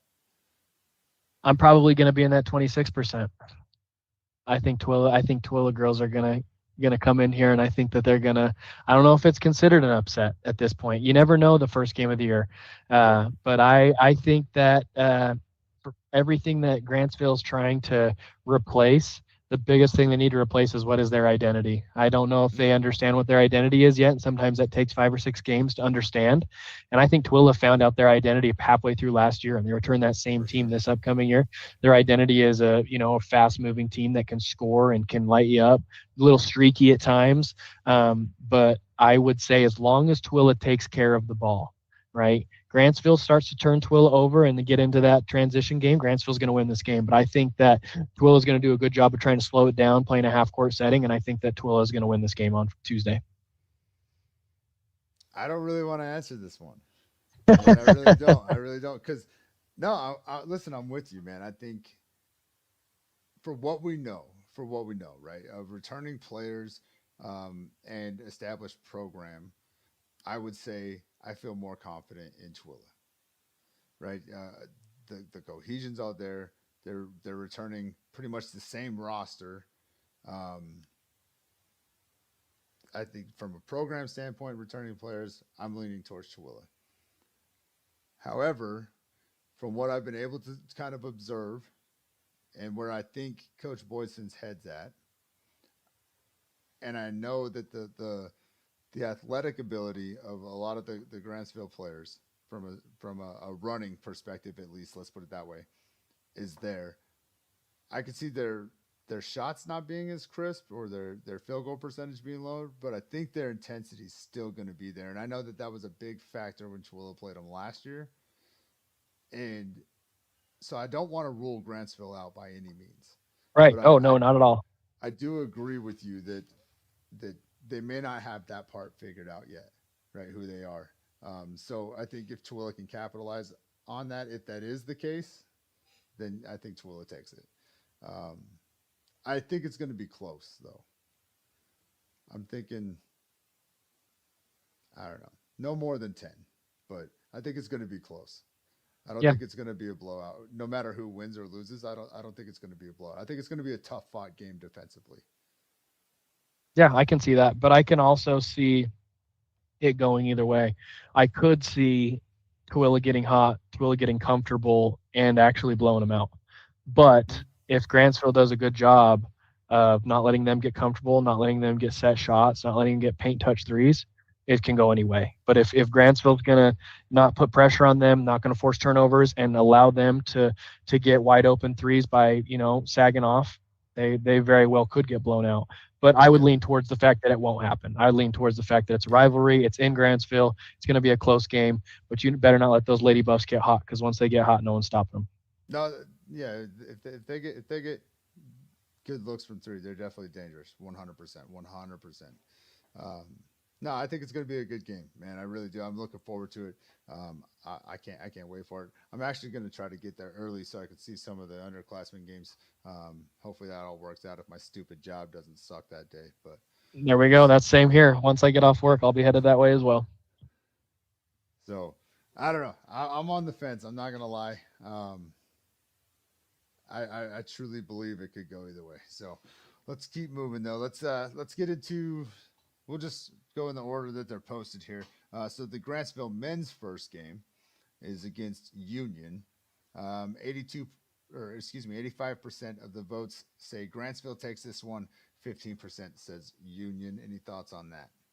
I think Grantsville's going to win by 30, maybe 30? even. Ooh. Yeah, I understand that Union team very well. I know that Union team very well. Yeah. Played them in the offseason, got a new coach. All of their players left last year. They haven't had other players transfer. Grantsville's going to be – I think I'm going to take Grantsville big. Well, and it's at home for them too. And I've – the last 6 years I've made a lot of drives following my kids for Grantsville sports. And not a fun drive, is it? That Union drive gets you, man. It's just like – Yep. So, that's a tough one. And getting all comfy on the bus and stuff, I don't know. Yeah. Nope. I like Grantsville big. Yep. Next one we got is the Stansbury men's game. Okay. They'll be on the road at Jordan. I hate saying that team's name. I do. I really do. 69% are voting Stansbury right now. 31% are saying Jordan. Any thoughts on that? This is a tough game because they don't have Porter Hinton and Tegan Johnson because of the fight from last year. They're suspended for this first game, so they're playing without two of their best players. I think this is a down year for Jordan. I know Coach Talon Robertson very well. Tyler Lawrence is a previous Tooele basketball player that is also a coach over at Jordan. This is going to be a rebuilding year for Jordan. This is going to be a tough year for Jordan. This is going to be a really good year for Stansbury. It's hard, though. Your primary ball handler and arguably your best shooter's out. So you're going to have kids like Ethan Miller step up, kids like Cash Bodden step up. You're going to have some of these underclassmen like Ryder Meyer step up.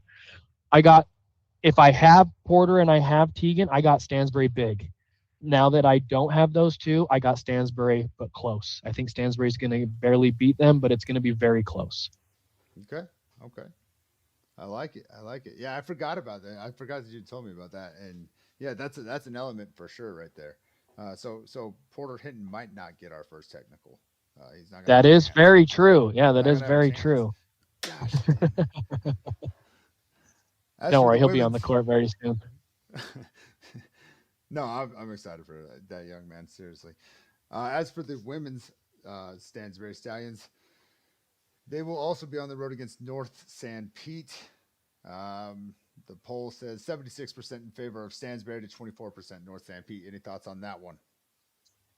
That's just, this is a tough one, right? Like, we don't know. We really just don't know. We don't know about Stansbury, and to be honest, I would be very surprised if any of us said we know about North San Pete as well, too, right? Yep. This is going to be tough. Where did you say the game was? It's at North San Pete. Yeah. So if we look at North San Pete last year, this is a 3A basketball team that went 7-17. So I would assume that this is a year where they're probably returning more players than not. Stansbury is losing more teams than not. I would hate to say I think Stansbury is going to lose on the road, but I think that they're going to find out who they really are. And I'm going to lean on the positive side here, and they're going to find out they can score the ball better than they can last year, and they're going to go and beat North San Pete, a smaller school on the road. Yeah, I think if they win this one on the road, I think it's huge for them. Yeah. The changes we already talked about, the head coaching change. I mean, she's obviously familiar with the team, right? So that definitely bodes well in their favor.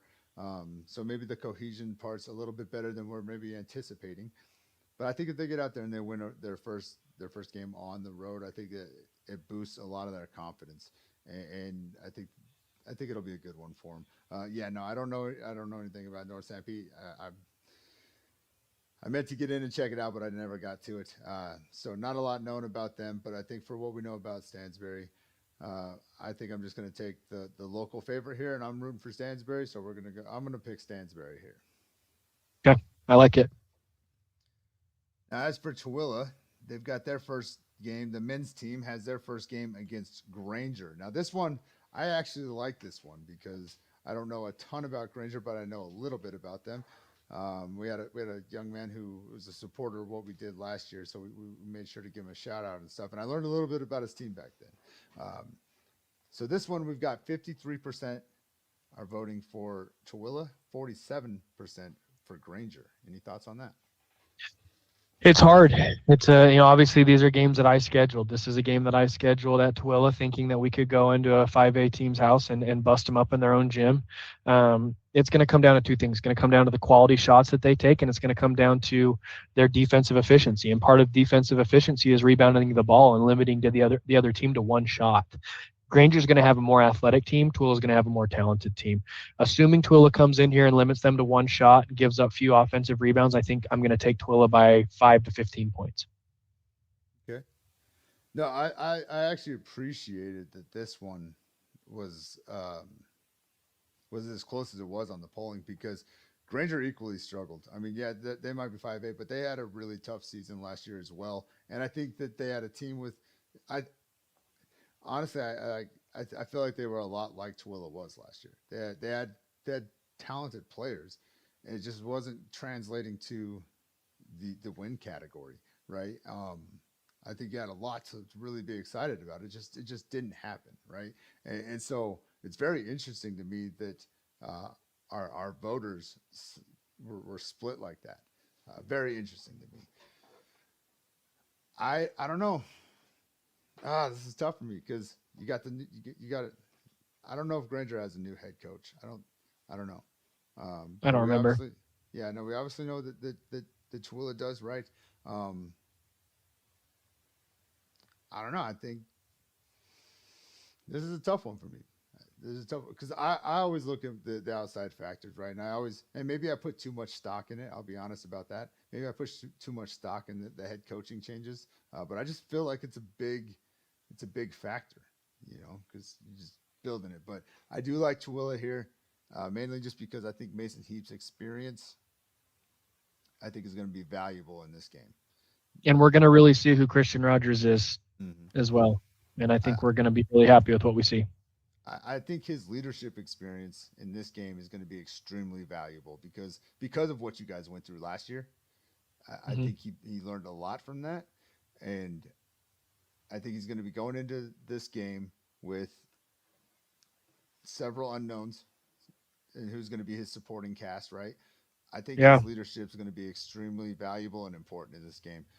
So I think I'm going to go with Tooele because I trust that young man. cool. As for Deseret Peak, obviously not a lot known about any of these really, but the men's side of it at least, we do know a little bit about. The Deseret Peak Golden Eagles will be on the road for their first game against Providence Hall. 75% of our voters said Providence Hall. 25% said Deseret Peak. Who you got? Man, we only had 25% say this. We don't know a lot about Desert Peak. I know every kid on that team just from the sake of being around the county, coaching in every school and whatnot. It's going to be hard with a lot of these kids not being available. What part of having the 50% rule is A, not having some of your better players being available, but B, your depth is so much smaller than it needs to Sure. be, right? And I think that Desert Peak is going to find their struggles, but I don't think it's going to be against Providence Hall. I'm going to go out on a limb here, and I'm actually going to, I think, Providence Hall is a team they can absolutely beat. And I think they're going to. And I think that this is going to be the first basketball game of their program. Providence Hall is on a downward trend, and I think Desert Peak is going to start an upward trend. And I'm going to take the Golden Eagles. Okay. Okay. I don't have a lot of exposure with Deseret Peak. I did get to see some of their summer league play. Um, I don't know how many of those kids might be on that 50%. I wasn't too familiar with who they were at that point in time, but I do think that they were trending in the right direction. So I'm kind of with you. I think they're gonna I think they're gonna be okay. I think they're gonna be okay in this one. Um, it's probably gonna be messy, but I think they're gonna be You're okay not though. going to, yeah, it could be a 30-ish, 35, 38 game, 40 something, 40 something. It might be ugly, but winning a basketball game is beautiful no matter how ugly it is. Sure, no, for sure. Yeah, no, I think it's gonna get a little sloppy at times. You're gonna have some of those moments for sure. But yeah, no, I like them in this one too. We're gonna take Deseret Peak. As for the Deseret Peak Golden Eagles ladies, we've got the women. They'll be at home against Taylorsville. 77% voted for Taylorsville, 23% for the Golden Eagles. What you got? Well, obviously, I'm wanting our teams to win. Any team in Tooele County is a team that we're going to be cheering for. Um, I don't know much about Taylorsville, but I do know that they're going to have a senior class. They're going to have probably 5 times as many girls trying out for their team as Desert Peak had trying out for theirs. So I'm probably going to have to lean towards the Warriors of Taylorsville. As much as I hate to say it, I we don't know anything about this Desert Peak girls team. And so I really, truly hope that I'm wrong. I really hope that I don't know what I'm talking about. But I would go probably lean towards Taylorsville winning this game. All right, well, I'm gonna play devil's advocate. I'm gonna go with the Golden Eagles because of what we've since doing this show tonight. What we kind of learned about who their head coach could potentially be. Yeah, All right, absolutely. an experienced coach, obviously not a rookie by any means. Um, I'm gonna bank on that he's been able to get it together. The only Cool. thing that I think could really shoot this is the same 50-50 thing that you were talking about with the boys, right?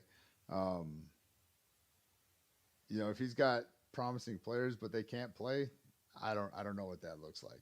Maybe it's really bad. Um, Yeah. but I'm going to play devil's advocate, and I'm going to go with his coaching is going to lead them to an upset. It Cool. may not be an upset to them, but it's definitely going to be to Taylorsville. Absolutely. Well, I hope that you're right. I hope that I am too. We'll see. But so that wraps up our polls. Like I said, I'll leave the game, who's going to win what game polls up, and I've got some ideas for some other ones. But yeah, no, I'm super excited. Folks, this stuff starts as early as Tuesday, okay? Let me see if I can pull it up real fast, but this stuff, it starts, we're kicking off. So I hope you're ready. Get out there, check out some of these games. Go get yourself a hot dog. It's not the best hot dog, but it's better than the worst ones you've ever eaten. I promise that. But definitely get out there, support these programs as much as you possibly can. I know it gets tough, but hey, it's winter time anyways, and at least this stuff's all indoors. So Get out there, check out some games. Try to catch the earlier ones. Show some love to the younger classmen. They don't get a lot of attention, and I know that they appreciate it. So I don't have much else. I feel like we covered a ton of stuff. I know moving forward, I think we were shooting for Mondays, right? I think. We'll hash that out. We'll make sure that we give you guys a schedule of what we're going to do so you guys just know when to tune in. But we plan on doing a weekly podcast update throughout the week of the games, what we were able to see from the ones we were able to catch, whether that's in person or just watching live. And hopefully we can get together and the two of us can even catch some together. We've got some other things planned I don't want to spoil, but I think you guys are going to like it, and hopefully it works out well. Again, huge shout out to Coach JP here for joining us and adding the insight that I can't give. It's definitely added to it, I think. So huge shout out to him. I hope you guys are excited to hear what he has to say. He's a knowledgeable guy. So I can't wait to continue this. It'll get a lot smoother, I think, as we go down. I'll have more water on hand, so I'm not as parched. But no, this has been fun, man. And it's great to bounce ideas off somebody else and get different perspectives, man. So thank you for doing this. I'm excited for it. Me too. Thanks. I'm excited. Let's get rolling. Heck yeah. Tuesday, folks, Tuesday at Grantsville. That's our first inter-county rivalry game. We got a lot of games that day. I was going to pull that up, wasn't I? We got a lot of games that day. A lot of games. There's going to be plenty of stuff to do in the coming weeks. So I'll get that all put out there. But obviously you can follow the schools. Most of the times they're putting that out there as well too. And you should follow the schools. We just try to compile it all here, but you should definitely follow those schools. They put out a lot of stuff about their academic success that they have, all kinds of stuff. So get out there, show some love to these athletes. You got anything else, man? No, I'm super excited for this, and let's get rolling. Perfect. Well, folks, that'll wrap it up. Thank you for being with us. You've been listening to Unaffiliated Sports Broadcast. Greatly appreciated. This is our basketball coverage, and we're getting ready for it. So as always, guys, please take care of yourself. Please take care of each other. And until next time, we'll see you at the games. Have a great night. See ya.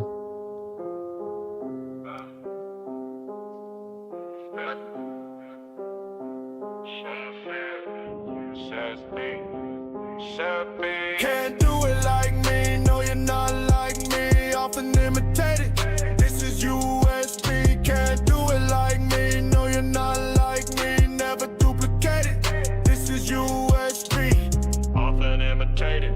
USB, never duplicated. USB, often imitated. Can't do it like me, never duplicated. This is USB. Can't do it like me, no you're not like me, often imitated.